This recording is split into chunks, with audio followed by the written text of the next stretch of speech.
Você precisa ter uma consulta com o médico dos médicos.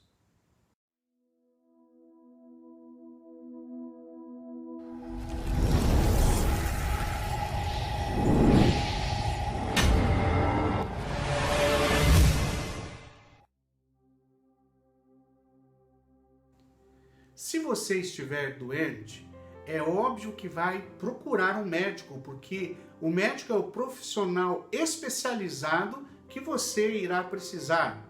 A única pessoa que pode te dar um diagnóstico mais preciso do que você tem e do que você precisa para ser curado. Um dos motivos que Jesus Cristo exortava os religiosos da época, os doutores da palavra, a mudarem de vida, tem exatamente tudo a ver com este raciocínio.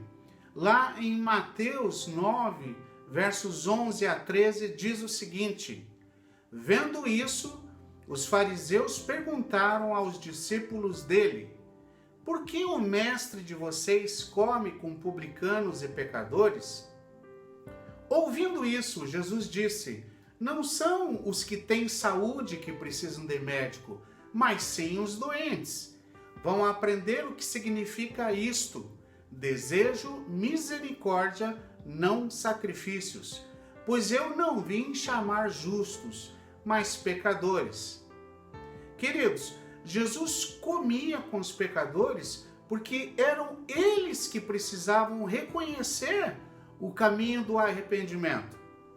Os religiosos, os santarrões da época, já se achavam justos e caíam no grave erro que muitas religiões ainda hoje cometem. Deus sempre quis um povo que fosse a expressão do seu amor, da sua misericórdia, a expressão do seu perdão e que tivesse prazer em sua presença. Mas ao invés disso, o povo está mais preocupado em cumprir certos preceitos religiosos, certos rituais, ou seja, sacrifícios, como forma de agradar a Deus. Os religiosos da época estavam interessados em aparecer com as suas obras, e Jesus estava batendo de frente justamente contra isso. Infelizmente, os religiosos da nossa época atual cometem o mesmo erro que os religiosos da época de Jesus Cristo, achando que o ato de dar é mais importante para Deus do que o fato de ser. E na verdade, a palavra de Deus diz exatamente ao contrário.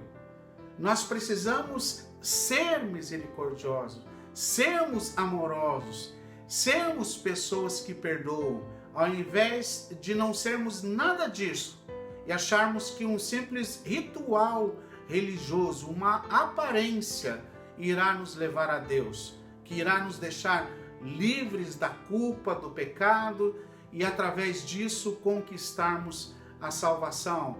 E salvação não é por obras. Veja outro caso registrado na Bíblia que está lá em Lucas, capítulo 18, verso 10 ao 14. 2 homens subiram ao templo para orar.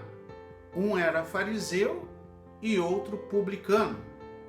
O fariseu em pé orava no íntimo: Deus, eu te agradeço porque não sou como os outros homens, ladrões, corruptos, adúlteros, nem mesmo como este publicano. Jejuo 2 vezes por semana e dou o dízimo de tudo quanto ganho. Mas o publicano ficou à distância, ele nem ousava olhar para o céu, mas batendo no peito dizia: Deus, tem misericórdia de mim, que sou pecador. Eu lhes digo que este homem, e não o outro, foi para casa justificado diante de Deus. Porque quem se exalta será humilhado, e quem se humilha será exaltado. Querido amigo e irmão, que saibamos reconhecer as nossas falhas perante Deus e que nós nunca nos consideremos superiores a ninguém.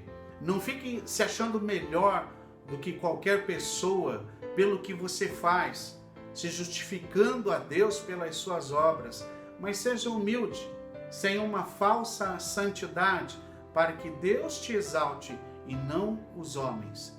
Pense nisso. Eu gostaria de orar com você. Pai, em nome de Jesus Cristo, quero colocar a cada um que está assistindo esse vídeo e te pedir ao Senhor que realmente nós saibamos reconhecer a nossa condição de pecadores, ó Senhor. Que não usemos de obras, do que a aparência pode fazer, mas que tenhamos, ó Senhor, uma santidade verdadeira e não falsa, como o religioso da época de Jesus. Que saibamos mais ser do que dar, ó Senhor, porque o Senhor não olha a aparência, mas olha o coração, assim como olhou o coração daquele publicano. Olha também o nosso coração, Senhor, e nos leva a nos arrependermos dos nossos pecados, em nome de Jesus Cristo. Amém. Eu te abençoo, querido irmão, até a próxima.